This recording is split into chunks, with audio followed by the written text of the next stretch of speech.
Welcome to acumen classes. आज हम पढ़ने वाले हैं inter head set off loss.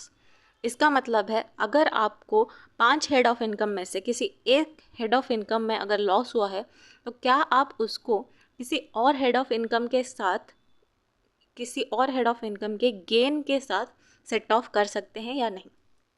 चलिए स्टार्ट करते हैं। Inter head set off loss section 71 of income tax act के अंदर दिया हुआ है। ठीक है, inter head set off income मतलब अगर मेरा पीजीपीपी में कोई लॉस हो रहा है तो क्या मैं हाउस प्रॉपर्टी के इनकम के साथ उसको सेट ऑफ कर सकती हूँ, या हाउस प्रॉपर्टी में अगर कुछ लॉस हुआ है तो क्या मैं वो पीजीबीपी के अंडर में सेट ऑफ कर सकती हूँ। यही चीज़ है inter head set off income. Source में देखा था हमने कि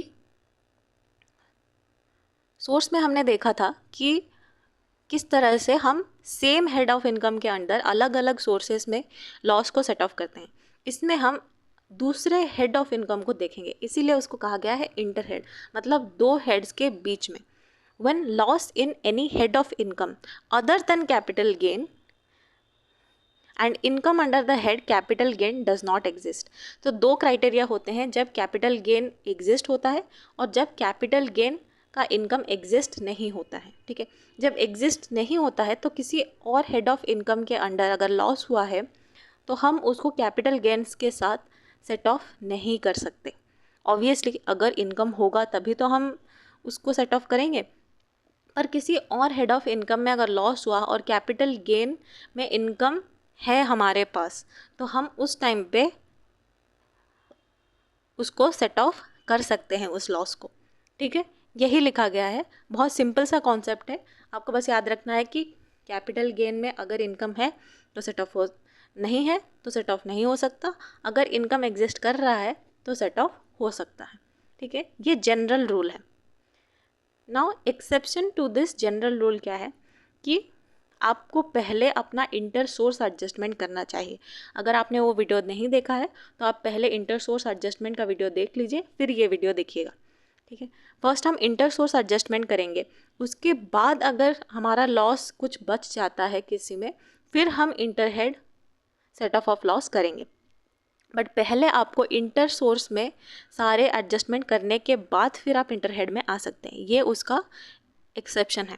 ठीक है, loss from speculative business can not be set off against any other income. मतलब आपको स्पेकुलेटिव बिजनेस में, मतलब शेयर वगैरह खरीदने बेचने वाली एक्टिविटी में, इंट्राडे ट्रेडिंग में अगर आपको कोई लॉस हो गया तो आप किसी और हेड ऑफ इनकम या फिर अदर सोर्स ऑफ इनकम को भी यूज़ नहीं कर सकते उसका लॉस को सेट ऑफ करने के लिए। वहीं पे loss from non speculative business can be set off against income from speculative business.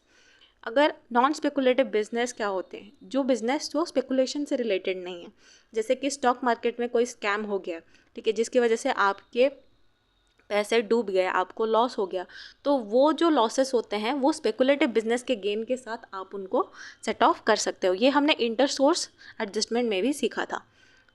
Loss under capital gain can not be set off against any other head of income. ये भी हमने inter source में देखा था कि अगर आपका कोई कैपिटल लॉस हो गया है, कोई कैपिटल एसेट बेचने के बाद आपको कोई लॉस हो गया है, तो वो केवल कैपिटल गेन के इनकम के साथ ही सेट ऑफ हो सकता है, वो किसी और हेड ऑफ इनकम के साथ नहीं हो सकता है। तो पहले हमने देखा कि आपको पहले इंटर सोर्स एडजस्टमेंट करना है, फिर स्पेकुलेटिव बिजनेस में लॉस हुआ तो कोई अदर सेट ऑफ नहीं हो सकता। नॉन स्पेकुलेटिव में अगर लॉस हुआ तो वो स्पेकुलेटिव बिजनेस के साथ सेट ऑफ हो सकता है।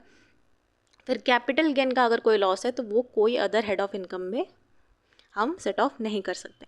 फिर है अगर आपको कोई इनकम हुआ है लॉटरी पजल में, तो वहाँ पे कोई भी लॉस सेट ऑफ नहीं हो सकता। मतलब आप सोचेंगे कि आपने स्पेकुलेटिव नॉन स्पेकुलेटिव बिजनेस में लॉस हुआ तो मैं अपने लॉटरी वगैरह क्रॉसवर्ड पजल में जो आपको गेन्स हुए हैं, ठीक है, जो कैजुअल इनकम के गेन्स के साथ मैं सेट ऑफ कर लेती हूँ, तो आप वो नहीं कर सकते। ठीक है, कोई भी loss income from these sources like lottery crossword puzzle KBC में आपने कुछ जीत लिया तो आप उसके साथ सेट ऑफ नहीं कर सकते। अभी loss from owning and maintaining race horses can not be set off against any other head of income. अगर उसी बिजनेस में दूसरे फॉर्म में आपको गेन हुए हैं तो आप एक फर्म के लॉस को उसके साथ सेट ऑफ कर सकते हो, लेकिन अगर आपको रेस हॉर्सेस में मेंटेनेंस और ओनिंग में अगर आपको कोई लॉसेस हुए हैं तो वो आप किसी और हेड ऑफ इनकम के साथ उसको सेट ऑफ नहीं कर सकते। Exceptions to the general rule और 3 है, ठीक है, देख लेते हैं। Loss from head PGBP can not be set off against any income from the salary. तो सैलरी को बहुत ज़्यादा बचा के रखा गया है इनकम टैक्स एक्ट में कि अगर सैलरी में कोई इनकम है आप उसको पीजीबीपी के लॉस के साथ सेट ऑफ मत करिए, ठीक है। लॉस हो गया है आपको अपने बिजनेस और प्रोफेशन में और आप सोच रहे हैं कि मेरी सैलरी पे जो इनकम टैक्स देना है मैं उसके साथ लॉस को एडजस्ट कर दूंगा और सैलरी पर जो इनकम टैक्स बन रहा है वो नहीं दूंगा, तो ये नहीं हो सकता। आपका पीजीबीपी का लॉस आपके दूसरे बिजनेस के गेन के साथ सेट ऑफ हो सकता है, लेकिन सैलरी के साथ वो सेट ऑफ नहीं हो सकता। वैसे ही loss from business specified under 35AD can not be set off against any other income. तो पहले से ही क्या होता है, जो 35AD के अंदर जो चीज़ें होती है जैसे वेयर हाउस फैसिलिटी हो गया, स्टोरेज फैसिलिटी हो गया, एग्रीकल्चर एक्टिविटी से रिलेटेड कोई चीज़ें हो गई, तो वो क्या होते हैं, वो ऑलरेडी एग्जेम्प्टेड होती है टैक्सेशन से।